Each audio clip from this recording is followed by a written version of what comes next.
The following program contains content unsuitable for children.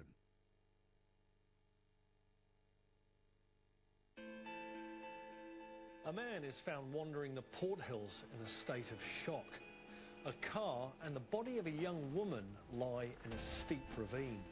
Accident, or has a car been used as a weapon of murder?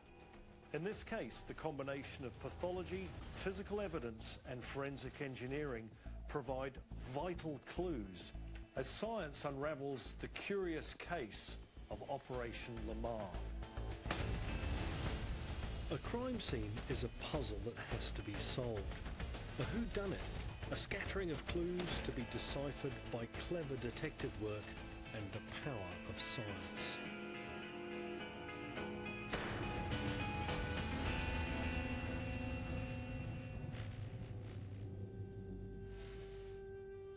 Our case begins high above Christchurch on a cold September evening.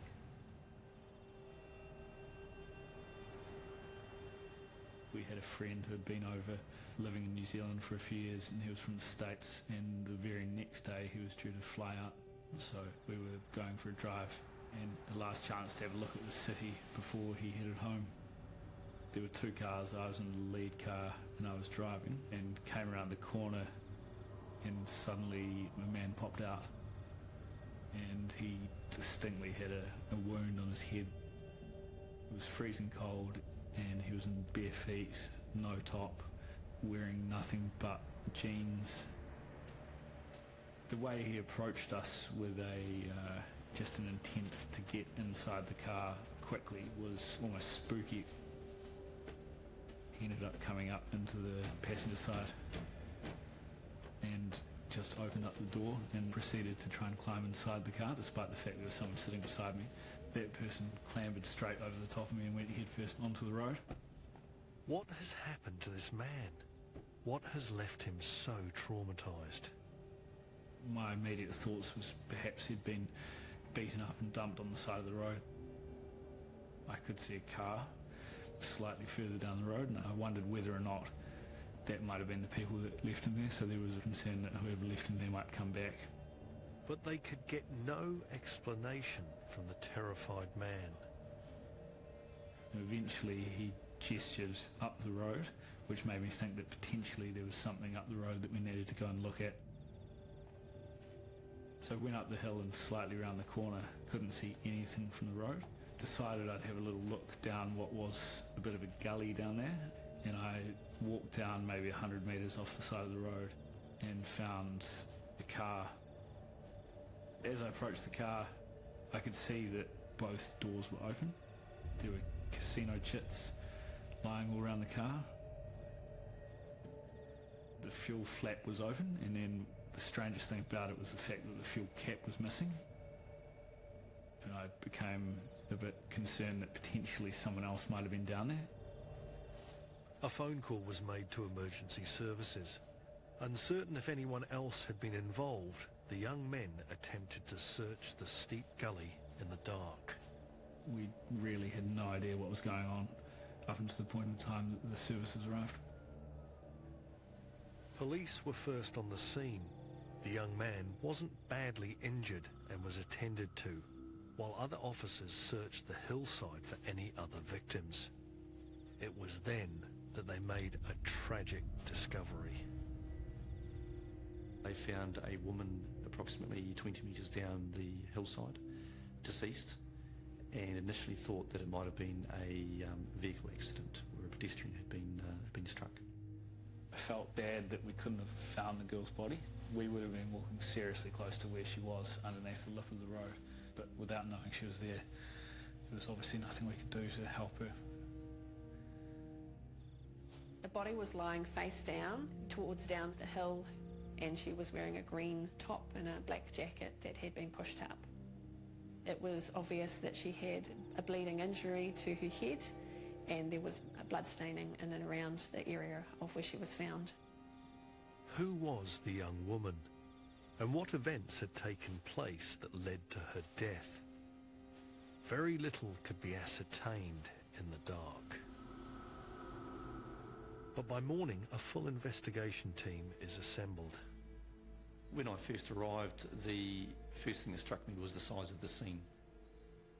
The crime scene area extended across a vast hill and down a steep gully, with a narrow road weaving through the middle. It was such a large area. The body was about 25 metres down from the road. The car was more than 100 metres down from the road, and it was covered in large tussock grass, so it was going to be a real challenge. Every detail of this large scene had to be assessed and recorded. The victim had been identified as Xiping Yu, a 22-year-old Chinese student. She was the registered owner of the vehicle. Investigators needed to establish who had been driving and exactly what had caused the car to leave the narrow, winding road of the Port Hills. So ESR's role is to examine the scene for items of physical evidence and blood staining that may relate to the event and help reconstruct what actually happened, whether it was just a motor vehicle accident or whether or not there'd been something more sinister. I had the photographers go up in a helicopter above the scene and take some aerial images, and that was able to establish the exact path that the vehicle had taken as it jumped around, turning over several times before coming to rest. From that, we were able to walk down that same route the vehicle had taken to examine that area to see if there's any other forensic evidence that may have dislodged from the vehicle or have been caught up in it. On the top of the roadside, there were items of broken off from the car. There was also items of clothing and blood staining. Among those items was a shoe and an earring. The earring a match to one worn by Xiping Yu in an older photograph. As we went down to the grass verge and to the broken area of fence, you could see the track marks of the tyres where it pushed down the grass. So it gave us an idea of the way the car was travelling when it left the road and it travelled through that fence. To assist with a reconstruction of events, police enlist the skills of an expert mechanical engineer. The evidence of the bent waratahs and the distorted wiring showed where the vehicle had gone through the fence off the edge of the road, and the shape of that damage indicated the vehicle had gone off the road more or less at right angles to the road. It hadn't gone off at an oblique angle. If it was an ordinary motor vehicle accident, you might expect them to go off on an angle, whereas this seemed to go perpendicular to the road. This was the first abnormality. As more evidence is collected at the scene, investigators begin to suspect that this was no ordinary accident. The evidence on the road, such as her earring and the shoe, indicated that something had happened up on the road. That was quite a long way from where her body was found. And just the condition of the body, that it was thrown from the vehicle, but the injuries to the body just seemed a little inconsistent. But perhaps this could be explained by the surviving victim, the man found on the road, 23-year-old Kai Ji, who was also a Chinese student. He was interviewed at the Christchurch Central Police Station.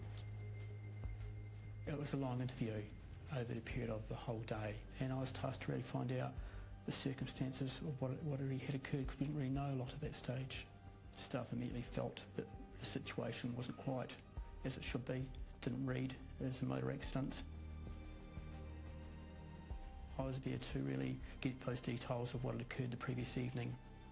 Kai Ji spoke very little English and communicated through an interpreter.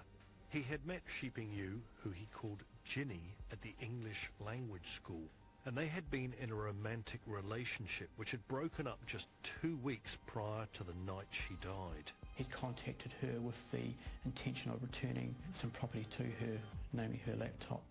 According to him, he went to Ginny's place at about 6 p.m. that night.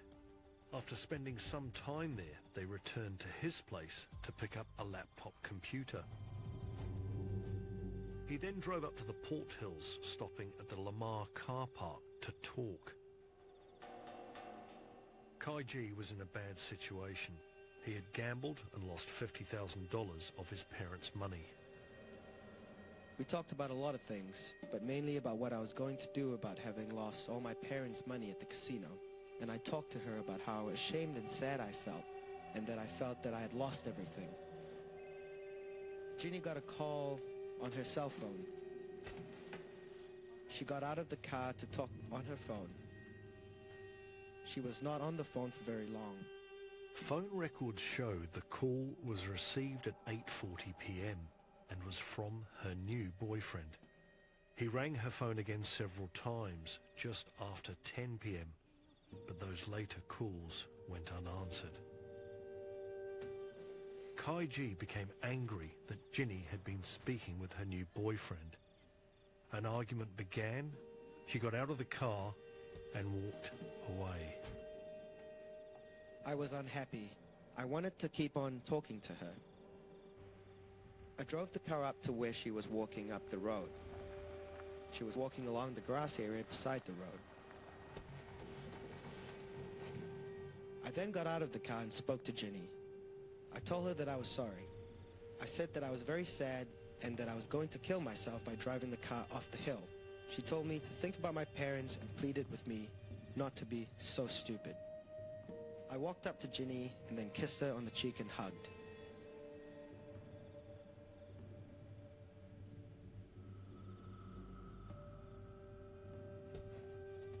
I got back into the car.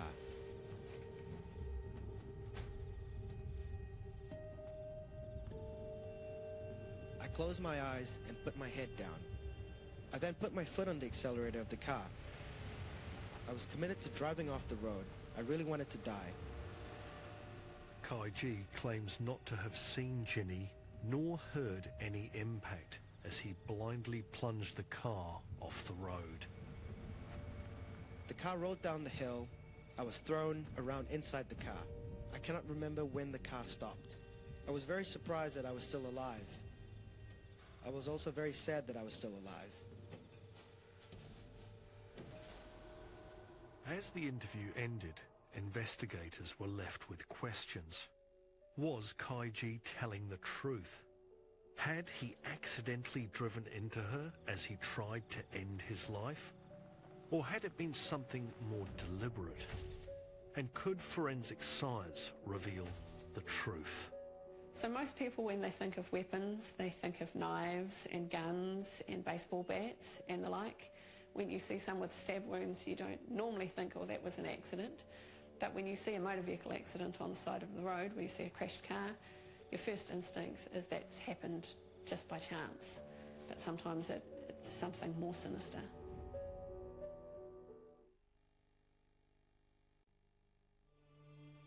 The investigation into Shiping Yu's death was now in its second day. The large and difficult terrain provided an added challenge to carrying out the scene examination. Officers searched for any evidence that could aid them in the reconstruction of what events had taken place. So the scene on this occasion was critical to establishing what had occurred, because we had no witnesses that were able to say what had actually occurred on the night. And from the account of Kai Ji, we weren't sure how much of it was truthful or not. So a lot of weight was placed on trying to confirm from the scene what had taken place. We take different samples in order to help with the reconstruction. What we want to do is to be able to establish if the deceased has come in contact with the car, and if so, whereabouts. On the outside of the vehicle was a small amount of blood staining on the bonnet and on the windscreen on the driver's side. This corresponded to the DNA profile of the deceased. Further clues were detected in the damage on the car. One of the significant items that was damaged on the vehicle was the ventilation grille at the top, just above the bonnet. Now, why that was relevant was because that was located further up into the scene, just by the roadside. And what was important in this evidence was a long hair which was embedded in a crack in the plastic. It had black roots and the remainder was blonde, and it corresponded to the hair of the victim. Investigators suspected this belonged to the victim, but could DNA testing prove it? This hair had an anagen root. So an anagen root is a type of root where the hair is actively growing, and that has the most DNA. So in our normal everyday hair, we have most of our hair, which is in the last stages of its life, which falls out readily. And these are the hairs that you'd find on your clothing or on your bedding. Then the early stages of growth, when it's actively growing, that's when the most DNA is present. So in this case, the DNA corresponded to the victim, and it showed that the hair had probably been pulled or forcefully removed. The hair was a crucial piece of forensic evidence, and its position confirmed where Sheeping Yu came into contact with the car. We were able to physically fit that back to the plastic ventilation grille on the driver's side of the bonnet, and the position of it was critical for the reconstruction. The hair in the grille told us that there'd been an impact where Ms. Yu had been hit at the front of the vehicle and been thrown back towards the windscreen. But how could this prove whether the impact was intentional or accidental? Dr. Tim Stevenson is a forensic engineer and crash investigator. By inputting car and scene measurements, he was able to create exact computer simulations to explore different possible crash scenarios. Well, we're trying to find out which scenarios are the most likely. We've got different versions of events, both from what we've been told and what we have inferred from our own interpretations of the evidence, and so we're putting those scenarios to the test. The simulation breaks it down into the tiny small increments, 1 millisecond, 0.1 of a millisecond, and it looks at the different forces that are generated during each interval of time, and then the resulting stresses, displacements and movements of all the different components within the simulation. By combining these elements with the evidence at the scene, a reconstruction could be made of what had happened. Simon, the vehicle appears to have approached the pedestrian impact point from the Laemar track car park, about 200 metres to the east. So that's this way? In this direction here. So it's been coming up the hill, and Miss Yu has been walking ahead of the vehicle. Had she thrown herself in front of the car to stop him committing suicide? And the question is whether or not it hit her front on with her legs facing the vehicle like this, or whether she was facing away like this. A computer simulation is created to explore the outcomes of the victim facing towards the vehicle on impact. So the first point of contact is going to be between the leading edge of the bumper, and it's going to strike the pedestrian's legs and basically take their lower feet out from under them. The person's legs crumple, so their upper legs then come down onto the leading edge of the bonnet, and then the pedestrian progressively folds down the upper body, coming into contact with parts of the car progressively further back. But there were evidential inconsistencies with this scenario. Now, there's an absence of any injury to her knees, no ligament damage, there was no fracturing of her tibia bones and the shins, and no bruising of those bones. So we concluded that she had not been facing the vehicle, but that she was facing away from the vehicle, like this, or perhaps turned partly to her right. This is corroborated by bruising on the back of her body. The speed of the impact could also be determined. When a vehicle strikes a pedestrian at a high speed, such as 50 kilometres per hour, the pedestrian themselves attain a much higher speed, and the interaction becomes much more complex. The limbs flail more dramatically, the pedestrian is thrown around a lot more. We're confident that the speed was around the 30 kilometres per hour. Had it been higher, her head would have hit up in this mid-screen area, or higher still up at the top of the screen. Had the speed been lower, her head would have hit around about the middle of the bonnet. Being hit from behind at 30 kilometres per hour is verified by the evidence on the car. So the impact would have thrown her onto the bonnet like this, with her head moving towards the plastic fresh air intake grille at the base of the windscreen, and her head has hit that. And in doing so, it's broken that grille, and one of her hairs has got captured in a fragment of the grille and has finished up on the road. Her body would have most likely, if the vehicle was at a constant speed, have been thrown and jackknifed over this part of the bonnet, over this way, and landed on the grass verge beside the vehicle, which is travelling through here. It was quite a low-speed impact, which would have left her concussed, but probably otherwise uninjured apart from minor abrasions. So the evidence strongly suggests that the victim was hit in this direction, Yes, from behind, and that event wouldn't have been fatal. that's correct. This raises crucial questions for the investigation. Could this really be accidental? And what other events had taken place that night?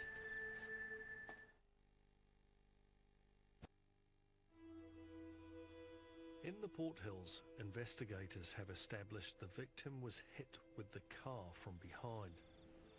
Was it possible Kai Ji had accidentally struck her as he blindly drove off the road? Or had he intentionally run her down?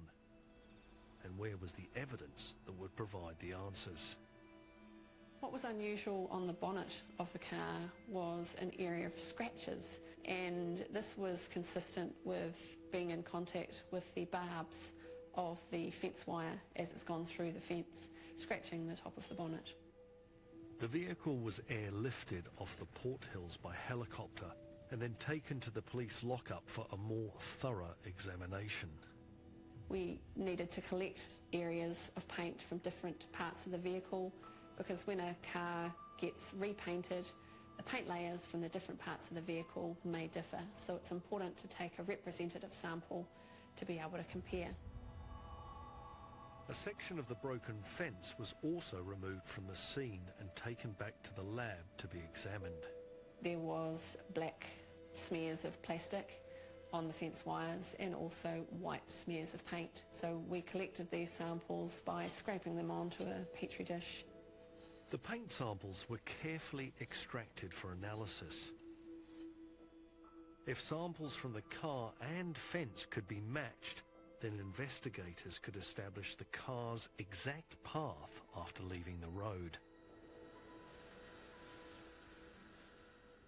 Dr. Sally Coulson carried out the analysis work on the paint. Each tiny sample is carefully positioned on its side in the mould.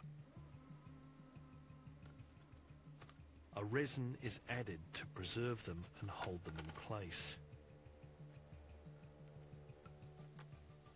Now the two paint samples can be observed microscopically for any similarities.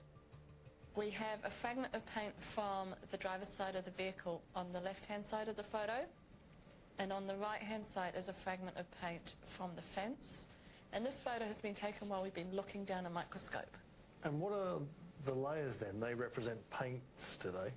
They do. So these paint fragments have 3 layers. And on the bottom we've got our metallic black layer, and then the colourless layer. But then on top of that we've got this thick white layer. What does that tell us? Normally cars have a colourless layer as that uppermost layer that protects your paint. But on this sample we've got a white layer on top. So that white layer tells us this vehicle has been repainted at some time after its manufacture. It was a black car and then someone resprayed it. That's right. So that makes this paint layer structure very different to other cars that would have been manufactured at the same time. This is really strong evidence linking the car with the fence. It's come into contact with the fence at some point. Yes, that's right. Matching the car's paint on the fence and the scratch marks on the car enabled investigators to determine the angle of the vehicle when it struck the fence. So we've got evidence on the road verge telling us where the vehicle left the road. We've got evidence from the damage to the fence as to where it went through the fence. And by connecting those two up, it's telling us that that vehicle was pretty much perpendicular to the road. Kai Ji claimed he'd driven the car off the road without stopping.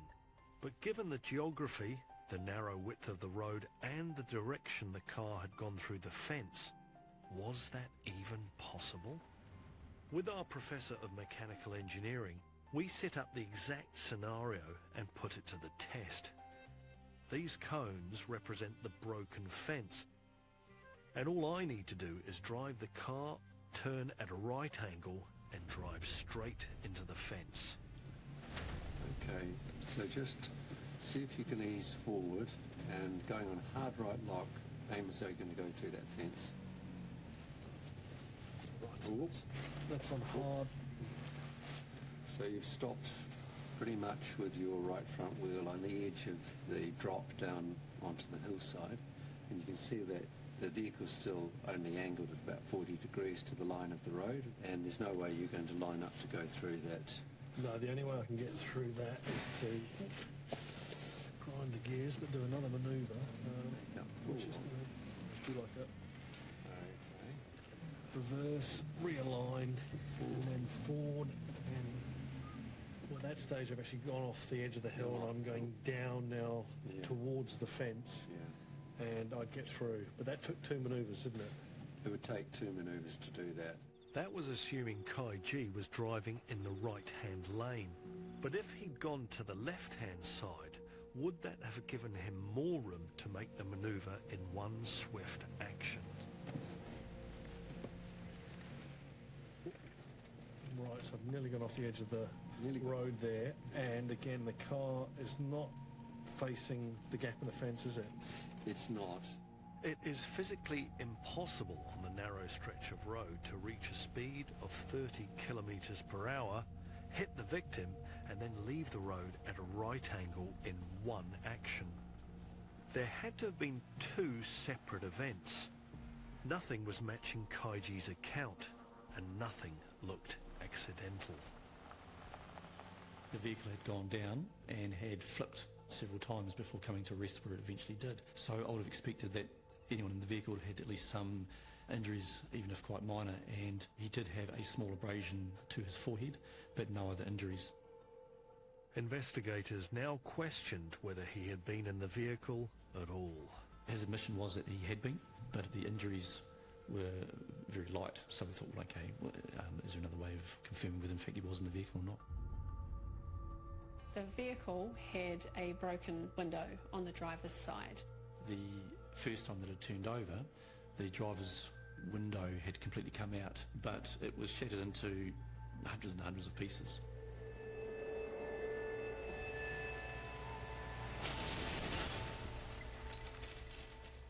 So when a window is broken, the majority of the glass goes in the direction of the brake, but some can also go back onto the person near the glass window. If Kaiji had been in the car, some fragments of glass would have collected on his clothing. When we examined the pants of the driver of the vehicle, there was a few fragments of glass found on the outside of the clothing and also inside the pockets of the pants. And this indicated that the driver was very close to that window when it was broken and most likely was inside the vehicle when the window broke. Proving he was driving when the vehicle left the road. But what else had happened that night and what had caused the young woman's death?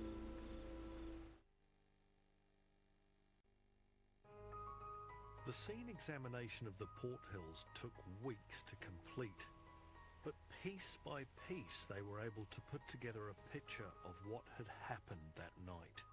As the scene examination wore on and more items were found and more of the movements of Kaiji became known, it would appear apparent that there was some time between when he drove over the side and the witnesses came along.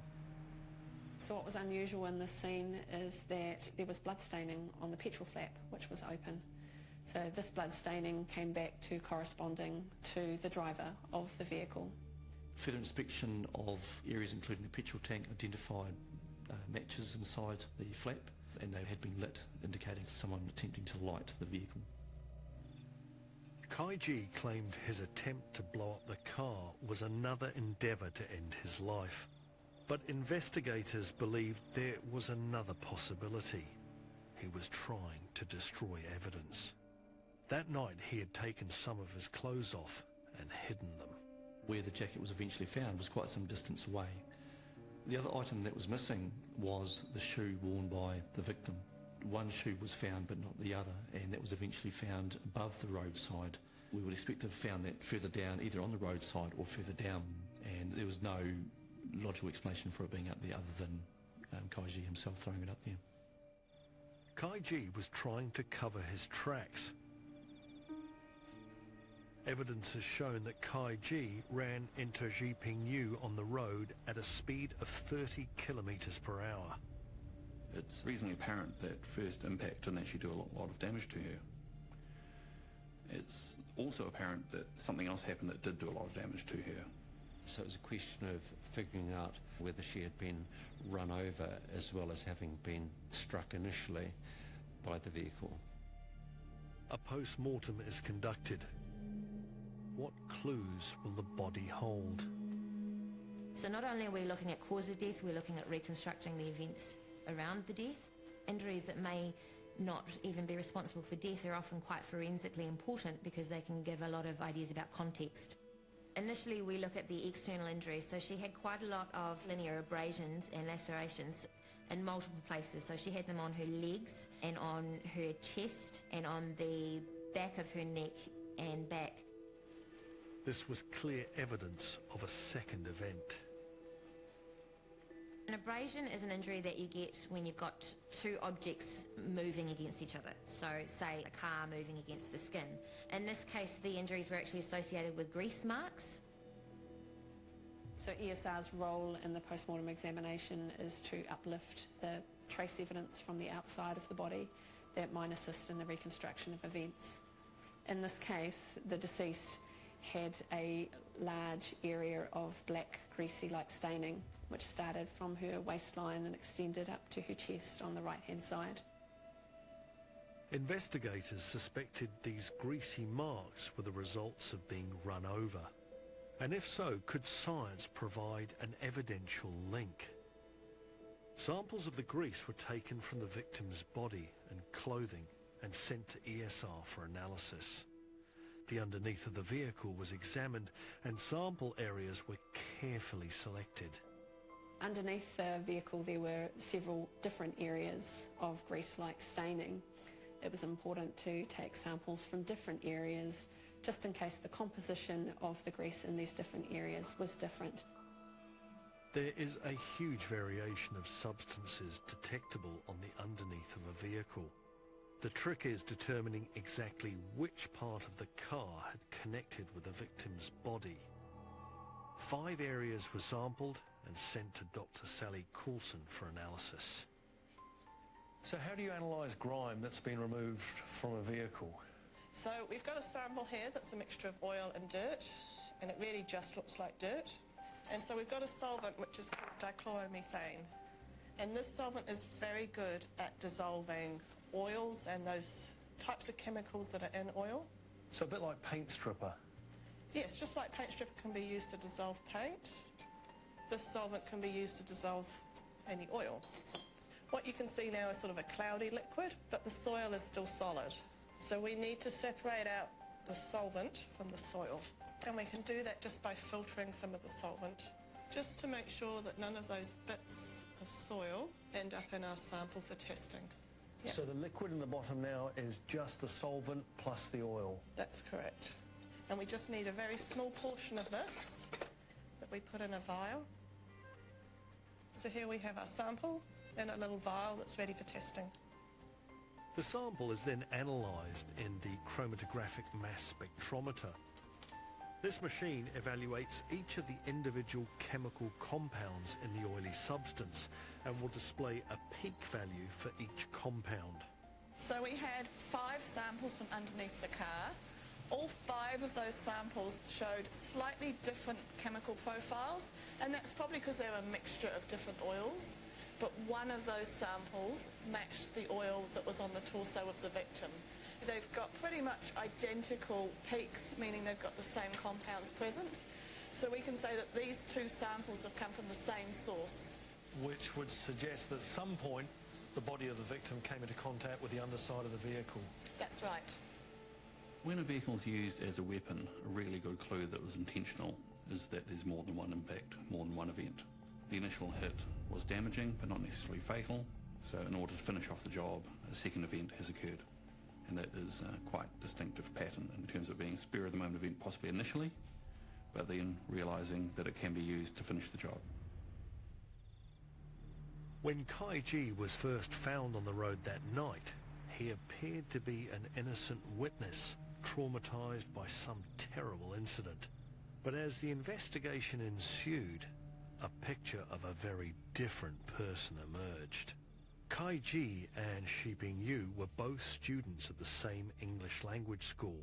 and other students would provide more background to his character. The students on the course would all associate with one another, and so they were all interviewed during the investigation. It's more around the background as to who is Kaiji, who is Miss Yu, and it's about finding out who they are, the nature of their relationship, any previous incidents between them, anything that might be of significance to the investigation. Fellow students revealed that just days before her death, Shi Ping-yu had asked a friend not to leave her alone with Kaiji because she was afraid that he would hurt her. When she had ended their relationship, Kaiji had become angry and violent, hitting both her and her new boyfriend. If the suspect during interview gives an account of a story, at the crime scene you do look at that and work out whether the evidence supports what he said or refutes what he said. It seemed to investigators that very little of Kaiji's account of what had happened that fateful night could be supported. We will never know the conversations they had on the way up the hill. We'll never know, what was the basis of that argument from the car, what was said between both parties. We had his version of events which didn't match what was coming out from the scene, and putting all those pieces together spelt a different story, different version of events. We know Shi Ping-yu was walking or running away when she was hit by the car for the first time, her body falling off the car and landing on the side of the road. If she had been flung over that bank by the initial impact, I find it very hard to believe she would have stopped short of the fence, because if you're thrown over there by the vehicle with some speed, you're not going to come to a stop on that bank, you're going to come to a stop at the bottom of the bank. And to my mind, that tells me that she hasn't been thrown over that bank by the force of the impact, but rather she's been placed on that bank after the impact. This would suggest that following the first impact, Kaiji has moved Miss Yu's body and deliberately placed her in a position so that he could run her over. My impression from the injuries is that it was probably more likely that she was on her back and that the car was on her front. And that's from the grease marks. And there was also the crush type injuries were to the front of the chest as opposed to the back of the chest. Although we commonly say people get run over, they don't really. They get run under by cars. The car goes underneath the pedestrian tumbles off the top and ends up on the road surface. In this instance, we've had a true run over. She's gone underneath the vehicle, and we don't have a large amount of abrasion present, we don't have a large amount of grass stains. So we've got almost a downward force acting on her, which is unusual and draws attention straight away. But when you look at the scene, when you look at the steepness off the bank, you can quite easily see how it could be done in terms of the vehicle coming off the bank and coming down onto her with significant force. Kaiji has repositioned his car by doing a three-point turn so that he is facing Miss Yu's body and in line to drive across the road and down into the gully. The vehicle's a 1985 Honda Prelude. It's not exactly a high-performance vehicle. It is front-wheel drive, and it'll be needing some throttle in order to go over that verge. So I'd be saying somewhere in the vicinity of 10 to 12 kilometres per hour as the vehicle left the bank. That doesn't sound like particularly high speed, but we have the slight lip that will tend to lift the vehicle slightly, and then we have a very steep bank, which will cause the front of the vehicle to leave the ground briefly. When I have simulated this, it's shown quite clearly that the vehicle has performed a very small jump as it has left the side of the road and come down on her quite hard. When you look at the physics of the jump, it tells us that she wasn't very far off the road, but then as the vehicle has gone over her, it has grabbed her to some extent and pulled her down the bank as the vehicle has then gone through the fence. The injuries that she ultimately died from were, so there was a significant amount of bleeding within the pelvis and the abdomen from the injuries, so it was blood loss. All of the ribs on her right side were broken. She wouldn't have been able to breathe properly. That causes impairment of respiration, which in turn would lead to decreased oxygen supply to organs, and that along with internal blood loss would have resulted in death. The evidence that we have suggests that she moved herself from a position at around the fence line or just below the fence line to where her body was finally found. We found blood staining on the bottom wire of the barbed wire fence, as well as blood staining where she was found. It indicated that she had been bleeding before her final resting place. when we looked at sections of the brain, the cells in the brain were starting to react and starting to change, and you don't see that change unless somebody lives for a number of hours after the injury was sustained. It is estimated that she lived for about 3 hours before she died. The victim has been struck multiple times, once above the vehicle and then at least once underneath the vehicle as well, which shows a deliberate act on Kaiji's part in running Miss Yu down. That was really what the evidence centred around, was showing that this was a deliberate act, not an accidental act. Kaiji was arrested and charged with the murder of Shi Ping-yu. Kaiji was found guilty of murder and sentenced to life imprisonment with a minimum non-parole period of 10 years. It's really just good to get that outcome for the family. You know, the unfortunate thing, as we all know, it doesn't bring anyone back.